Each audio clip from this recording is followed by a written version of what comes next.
जो भोजन में ग्लूकोज की मात्रा है हमारे शरीर में जाएगी, वो टूटेगी तो हमको ऊर्जा प्राप्त होगी, तो कोई भी कार्य करने में हमको मन लगेगा। देखिए, जब हमारे शरीर में ऊर्जा नहीं है, पूरा एकदम ऐसे उजिया गए, कोई भी काम करने को कोई बोलेगा तो हम लोग कर जाएंगे करने, ऐसे ढमलिया जाएंगे।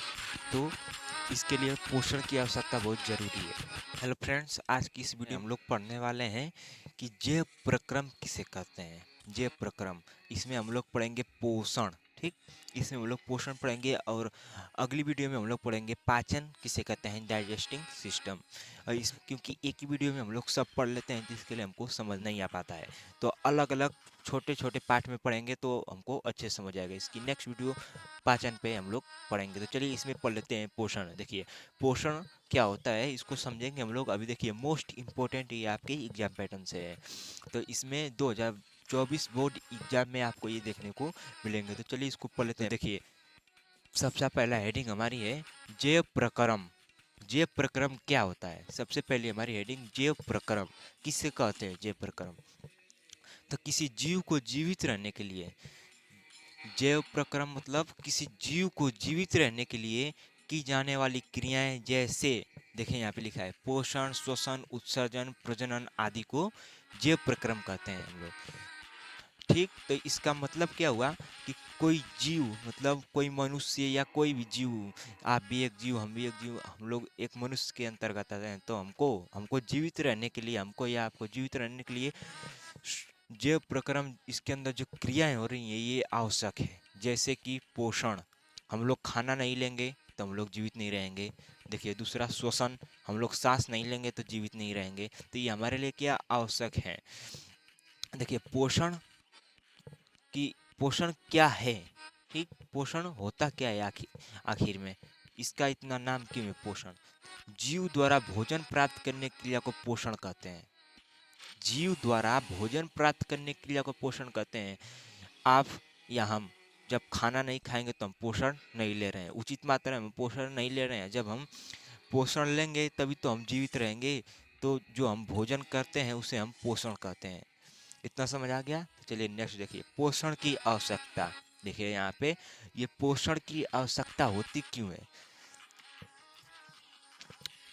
पोषण की आवश्यकता होती क्यों है, जो शरीर वृद्धि के लिए। जब हम लोग पोषण नहीं लेंगे तो क्या होगा। तो देखिए यहाँ पे, पोषण क्यों क्यों पोषण लेना हमारे लिए आवश्यक है, शरीर की वृद्धि के लिए। जब हम लोग पोषण नहीं लेंगे तो हमारे शरीर में वृद्धि नहीं होगी।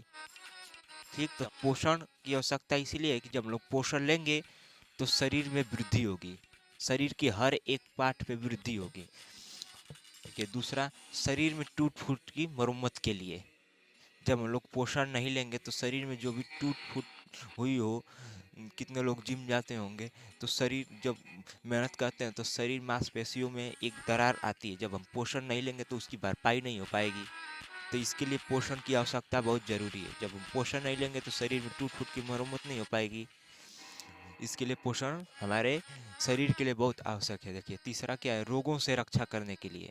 देखिए, जो लोग एकदम तंदुरुस्त हैं उनको कोई रोग नहीं होता है, जो लोग खाते पीते नहीं उनको हर एक प्रकार का रोग होता है। तो शरीर में रोगों से रक्षा करने के लिए, तो जब हम पोषण उचित मात्रा में लेंगे तो हमको कोई बीमारी नहीं होगी, इसके लिए इसकी आवश्यकता है। और चौथा, ऊर्जा प्राप्त करने के लिए।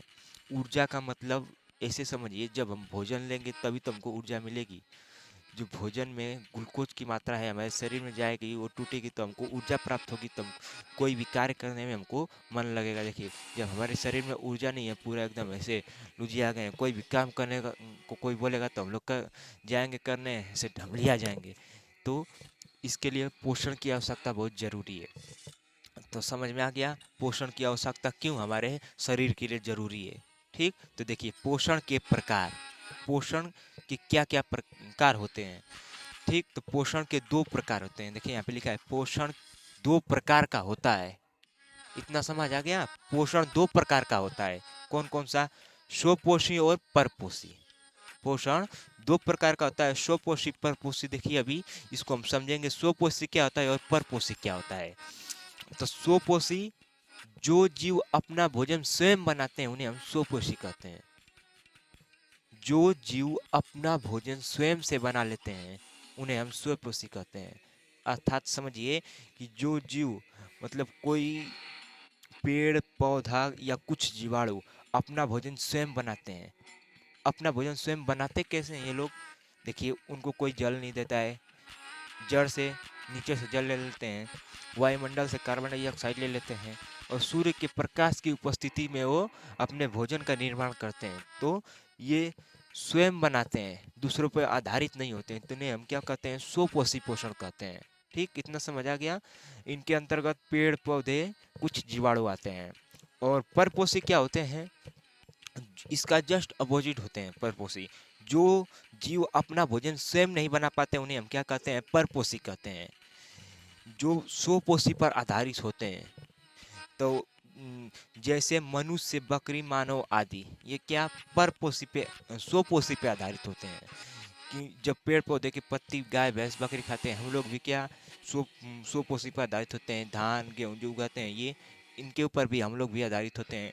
तो हम अपना भोजन स्वयं नहीं बना पाते हैं, हम लोग स्वपोषी पे आधारित होते हैं। हम लोग परपोषी के अंतर्गत आते हैं। तो ठीक, तो परपोषी और स्वपोषी आपको समझ आ गया? तो देखिए, इस पार्ट में हम लोग, पार्ट 1 था, इसमें हम पोषण किए हैं। ठीक, इतना आपको समझ आ गया होगा। और नेक्स्ट पार्ट में हम लोग पाचन करेंगे। ठीक, नेक्स्ट इसका स्क्रीनशॉट ले लीजिए। मिलते हैं नेक्स्ट वीडियो में।